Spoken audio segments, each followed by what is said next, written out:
पूरे हरियाणा में भी ये बात है कि एक ही छत के नीचे रहने वाले परिवार जो 6 बार इलेक्शन हार जाते हैं, उसके बावजूद भी कांग्रेस पार्टी उनको एक टिकट देती है।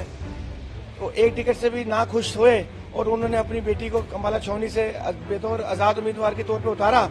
और बीडी गैंग जो मैंने बोला कि भूपिंदर जी और दीपेंद्र जी का पूरा सपोर्ट होता है उनको। जनता ने किसको नकारा जिसका चेहरा सामने था? वन वे ट्रैफिक थी बापू बेटे की। आप दीपेंद्र के सारे भाषण सुन लो, कहते थे भूपिंदर सिंह हुड्डा की सरकार बनेगी। पार्टी की तरफ से जो गाना बज रहा था वो भी कहता हुड्डा सरकार बनेगी। कभी कांग्रेस सरकार का नाम सुना आपने? तो जो आदमी इलेक्शन लड़वा रहा था, इलेक्शन लड़ रहा था, वही नफे का भी हिस्सेदार है और घाटे का भी। विधानसभा चुनाव के परिणाम आते ही हरियाणा कांग्रेस में जबरदस्त घमासान छिड़ गया है। लोकसभा चुनाव के समय से ही पार्टी में दरकिनार किए जाने को लेकर नाराज चल रहा शैलजा खेमा अब मुखर होता नजर आ रहा है। उनके निशाने पर सीधे पूर्व मुख्यमंत्री भूपेंद्र सिंह हुड्डा और उनके सांसद बेटे दीपेंद्र हुड्डा हैं। चुनाव में शिकस्त खाने वाले शैलजा खेमे के कांग्रेस उम्मीदवारों ने न केवल पार्टी बल्कि खुद की हार का ठीकरा भी हुड्डा बाप बेटे पर फोड़ा है और इस शर्मनाक पराजय की जिम्मेदारी लेने की मांग की है।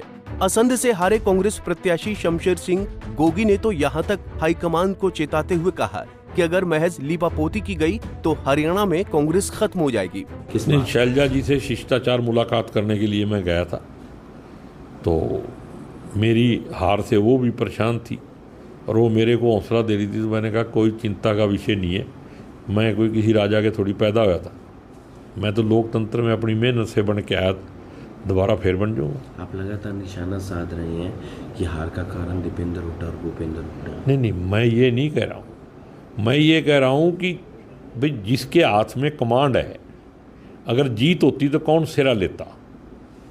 हार हुई है तो उनको लेना चाहिए। हार किसके कारण हुई ये कहना तो मेरा बनता ही नहीं ना। लेकिन मैं कहता हूँ अगर जीत जाते हम तो कौन कहता कि मेरी वजह से जीते हो? आप बताओ। तो जिसके हाथ में कमांड थी वो इन दोनों के हाथ में थी। तो अब हार गए हैं तो उनको खुले दिल से कहना चाहिए, बड़प्पन दिखाना चाहिए भी हमारी वजह से हारी पार्टी।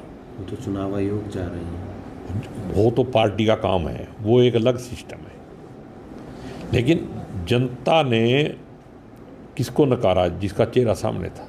किनका था? वन वे ट्रैफिक थी बापू बेटे की। आप दीपेंद्र के सारे भाषण सुन लो, कहते थे भूपिंदर सिंह हुड्डा की सरकार बनेगी। पार्टी की तरफ से जो गाना बज रहा था वो भी कहता हुड्डा सरकार बनेगी। कभी कांग्रेस सरकार का नाम सुना आपने? तो जो आदमी इलेक्शन लड़वा रहा था, इलेक्शन लड़ रहा था, वही नफे का भी हिस्सेदार है और घाटे का भी। शैलजा जी के खिलाफ जो बयानबाजी हुई जिसको बीजेपी ने भुनाया, वो नुकसान का कारण बनी? पूरा 100% पूरे स्टेट में नुकसान हुआ उसका, मेरे को भी हुआ है।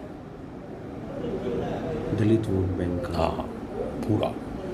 एक आखिरी सवाल और, रैली भी हुई थी, आप इसका भी जिक्र कर रहे हैं, वहाँ पर नाम नहीं लिया गया। अब मेरा नाम नहीं लिया गया और उसके बाद इसी बात को बुनाया गया पूरे हल्के में,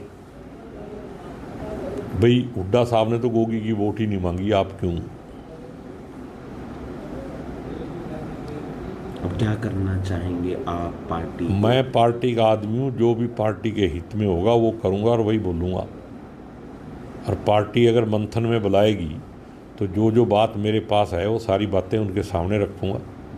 और पार्टी से मैं अपील भी करूँगा कि ग्राउंड जीरो पे मंथन होना चाहिए, ये नहीं लीपापोती करके नहीं छोड़ना चाहिए, जो आप हमारे वरना हरियाणा में कांग्रेस खत्म हो जाएगी। जो आप हमारे सामने बात रख रहे हैं उधर भी रखेंगे खुला? ये जब मैं यहाँ रख सकता हूँ तो वहाँ क्या दिक्कत है मेरे को? ये तो थोड़ी बहुत इलीगल भी हो सकती है, वहाँ तो सारा कुछ लीगल है। इसी प्रकार अंबाला कैंट से कांग्रेस के प्रत्याशी रहे परमिंदर परी ने साफ तौर पर कहा कि वो हारे नहीं हैं बल्कि हरवाए गए हैं। इसके पीछे बीडी गैंग का हाथ है।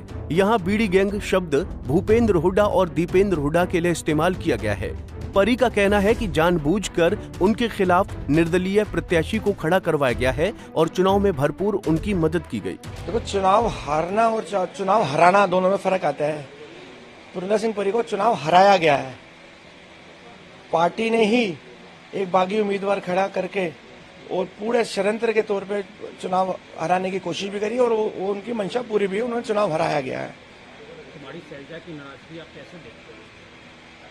कुमारी शैलजा जी की नाराजगी भी ये तो कुमारी शैलजा जी बेहतर बता पाएंगी, लेकिन कहीं ना कहीं हमें था कि कुमारी शैलजा जी अगर सही समय पे सही टाइम पे आती तो आज चुनाव के नतीजे कुछ और होते हैं। राहुल गांधी आने वाले में आपके क्षेत्र में क्या कारण था, बागमियों का कारण था, क्या था वो जो कहीं ना कहीं राहुल जी को रोका गया, उनको गलत मिस गाइड किया गया। राहुल जी को बताया गया कि जो अम्बाला छावनी विधान एक हमें पॉइंट दिया गया साहा चौक का कि राहुल जी यहाँ से गुजरेंगे और आपने सबने यहाँ इकट्ठे होना है।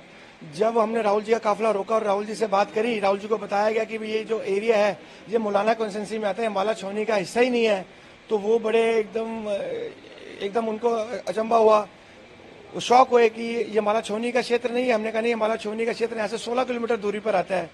तो ये कहीं ना कहीं लोगों को भी पता है, हरियाणा पूरे हरियाणा में भी ये बात है कि एक ही छत के नीचे रहने वाले परिवार जो 6 बार इलेक्शन हार जाते हैं, उसके बावजूद भी कांग्रेस पार्टी उनको एक टिकट देती है, तो एक टिकट से भी ना खुश हुए और उन्होंने अपनी बेटी को अम्बाला छावनी से बेतौर आजाद उम्मीदवार के तौर पे उतारा। और बीडी गैंग जो मैंने बोला कि भूपिंदर जी और दीपिंदर जी का पूरा सपोर्ट होता है उनको। और अगर मैं दूसरी बात करूं, जहां से निर्मल सिंह जी को टिकट मिलती है उनके सामने भी 2 उम्मीदवार खड़े होते हैं, बागी खड़े होते हैं जो पहले कांग्रेस के प्रत्याशी रह चुके हैं, कांग्रेस पार्टी से ही वो इलेक्शन लड़ चुके हैं। उनको बिठाने के लिए स्वयं दीपिंदर हुड्डा जी पहुंचते हैं, बड़े बड़े नेता पहुंचते हैं, प्रताप सिंह बाजवा जी पहुंचते हैं और दिल्ली से भी हाईकमांड ने भी भेजे, वो पहुंचते हैं। अम्बाला सिटी तो उनको बिठाया दिया जाता है और उनको ये भी बोला जाता है कि आपको चेयरमैन बनाएंगे, आप बैठ जाइए इनके हक में।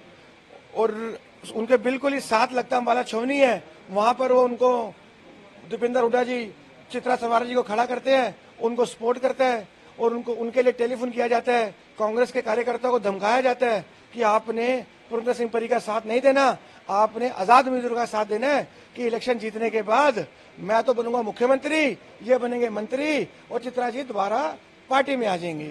इतना बड़ा षड्यंत्र रचा गया हरियाणा कांग्रेस के द्वारा।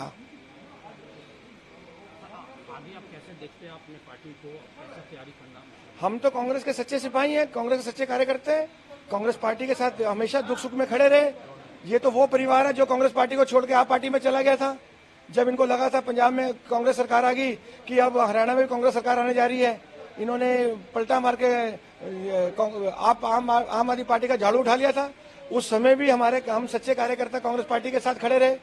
मुझे पूरा दिन, जब वो दिन भी याद है जब राहुल जी ने बीड़ा उठाई थी भारत को जोड़ने की, जब उन्होंने यात्रा निकाली थी भारत जोड़ यात्रा, अम्बाला छावनी से यात्रा गुजरी।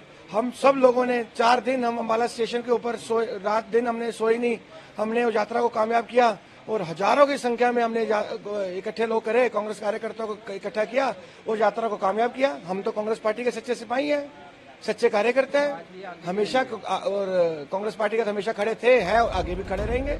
बहरहाल एक तरफ दिल्ली में आज जहां कांग्रेस के राष्ट्रीय अध्यक्ष मल्लिकार्जुन खड़गे के आवास पर राहुल गांधी और भूपेंद्र हुड्डा समेत अन्य वरिष्ठ नेताओं की मौजूदगी में हरियाणा में हार पर बैठक चल रही है, वहीं दूसरी तरफ सैलजा खेमे के नेता हुड्डा खेमे के खिलाफ मोर्चा खोले हुए हैं।